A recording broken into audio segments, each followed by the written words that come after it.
The knowledge of this scheme, this conditioning of the White House meeting, of the security assistance to get the deliverable the president wanted, these two political investigations that he believed would help his reelection campaign, was a basic quid pro quo. It was the conditioning of official acts for something of great value to the president, these political investigations. It goes right to the heart of the issue of bribery, as well as other potential high crimes or misdemeanors. But we also have heard for the first time that knowledge of this scheme was pervasive. The Secretary of State was aware of it, the Acting Chief of Staff Mulvaney was aware of it, and of course at the very top, Donald Trump, through his personal lawyer and others, was implementing it.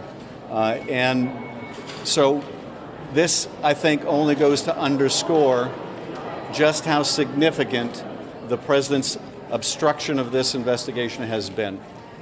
We now can see the veneer has been torn away just why Secretary Pompeo and President Donald Trump do not want any of these documents provided to Congress, because apparently they show, as Ambassador Sondland has testified, that the knowledge of this scheme to condition official acts, a White House meeting and $400 million in security assistance to an ally at war with Russia, was conditioned on political favors the president wanted for his reelection. So I think a very important moment in the history of this inquiry. Thank you.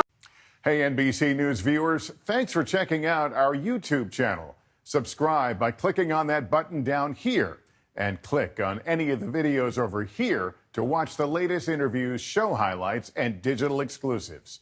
Thanks for watching.